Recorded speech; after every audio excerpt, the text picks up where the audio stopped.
What were the best tabletop RPG actual play shows of 2022? That's a great question. A lot of dice were rolled both on and off screen in 2022. And since this is the time of year when we share best of lists and compile the favorite things that we loved in 2022 and all that stuff, you've been on the internet. Anyways, the character sheet has decided to highlight some of our favorite actual play shows of the past year. Now, this isn't some kind of definitive ranking. I'm sure we forgot some amazing shows on here, but it's a way to share some of our favorite tabletop RPG shows that we loved with you, our viewers. Number 1, New York by Night. Vampire the Masquerade shows have always been high drama and intrigue and, well, biting and the blood sucking and all that jazz. But New York by Night found a clever new way to really amp up the danger and stakes. Stakes, I see what I did there. The first 2 seasons of the series starred separate casts.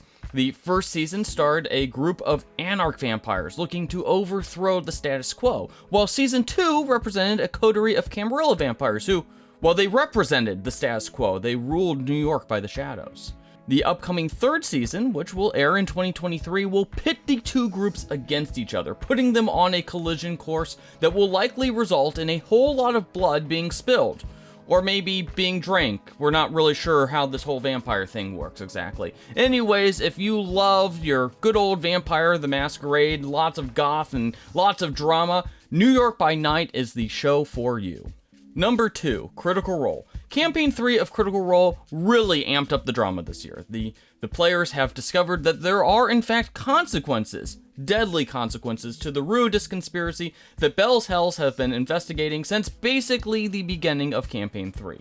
Now, this campaign feels a little bit more focused than past campaigns. This is partially due to the smaller episode count. They're only airing episodes 3 times a month instead of 4 or 5. But there's also this really big looming threat that literally hangs over Exandria. That is Rudis, the red moon that we recently discovered may be home to a god eater. Yikes.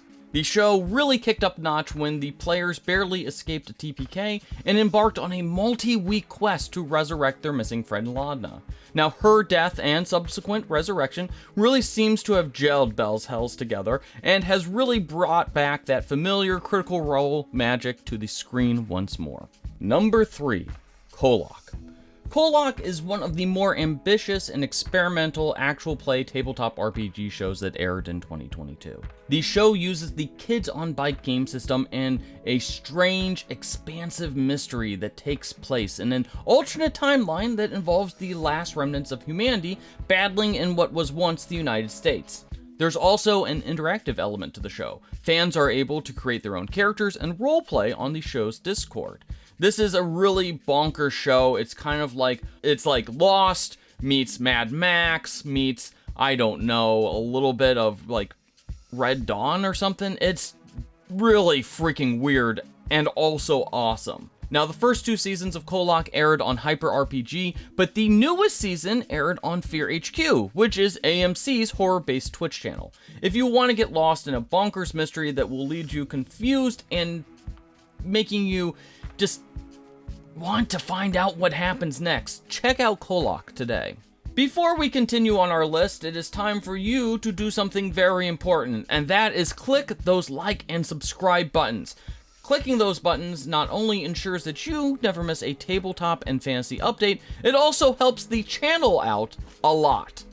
So before I pick my 3 favorite actual plays of 2022, a couple of quick honorable mentions. First off, Blackwater D&D Campaign 2 has just started, and if you like classic 5th edition actual plays with great characters and shockingly good production values, you definitely need to check them out. Second of all, the Spelljammer confirmed arc of Legends of the Multiverse, mainly because it has an all-star level cast, with Brennan Lee Mulligan once again as an amazing DM, but fellow amazing DM B. Dave Walters actually playing a character for once, alongside Daredevil star Deborah Ann Wall, Abria Iyengar, Todd Kenrick, and more. Incredibly funny and wildly creative, go check it out when you can. And finally, you can't go wrong with NADPOD. Not Another D&D Podcast Campaign 3 has been delightful, and Brian Murphy's become an incredibly creative DM, with amazing combat scenarios and plot twists, and Emily Axford is one of the all-time great players in the entire scene. But for my first official pick, it has to be Exandria Unlimited Calamity. To me, easily the best limited series Critical Role has ever done. It's a masterclass DM performance by Brennan Lee Mulligan, who will have you rolling on the floor with his bolo from Aor 1 second, and then legit crying just a few minutes later. But more than that, it features the debut of Lou Wilson on Critical Role, whose dynamic with Brennan is simply amazing and who brings so much energy to the Critical Role set, alongside just a heartbreaking story arc for Luis Carrazzo's misguided paladin, and some of the best role-playing from Sam Riegel we've ever seen. There's also a moment involving Travis's character, his young children, and a magical ring that will break your heart, because no one goes from comedy to tragedy quite as well as Brennan Lee Mulligan. Who also keeps psychologically torturing the cast with false start fake calamities along the way. It's an absolute must-watch if you somehow haven't seen it. Next up, it's time to acknowledge what an amazing DM Jasmine That Bronze Girl Bular has really become in the last few years. And you get a great look at that alongside some amazing up-and-coming actual play talent in the Dragonlance one-off at PAX Unplugged this year. Featuring friend of the show Johnny Stanton, Erica Ishii, Gabe Hicks, Critical Role alum Anjali Bhamani, and Maggie Robertson, this actual play is part Dragonlance D&D and part Dragonlance board game, and Jasmine navigates between them both seamlessly as the super high energy cast come up with some wild plans to try and save the day from the dragon armies of Takesis. Stanton's amazing scene kid dwarf with his emo flop haircut and insane strategies are a particular standout, but the entire session is a great example of how to truly demo a new product with an actual play and keep it incredibly enjoyable the entire time, and you can catch the whole session on the D&D YouTube channel. And finally, while we love what Never After is doing, and A Court of Fae and Flowers was pure, unbridled silliness, this year's Best Dimension 20 outing had to be the Starstruck campaign. Based on the Starstruck sci-fi comic book setting created by Brennan Lee Mulligan's own mother, and featuring the entire cast flying around space in an intergalactic wienermobile called the Red Hot, this entire campaign was beautiful insanity. You can tell Brennan truly loves the setting created by his mom and has background info on nearly every item the crew comes across, and the crew itself is amazing. Lou plays a cyborg who is so in debt he doesn't actually own most of his own body. Zach plays a brain slug parasite who has taken over the brain of his original captain character. Murph plays the last surviving Barry of the clone super soldiers known as the Barry Squad, trying to hunt down the Barry who betrayed them all. Siobhan plays a telepathic fish person who keeps getting involved in pyramid schemes. Allie plays a corporate executive raider who winds up financing a series of rebellions.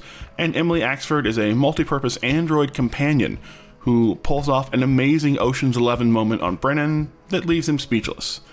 And if that doesn't get you to watch the series, I don't know what will. So those are our picks for the best actual plays of 2022. But please let us know which actual plays were your favorite this year, and which ones we may have missed out on that we definitely need to watch. Feel free to hit the like and subscribe buttons on the way out, and we will see you next time.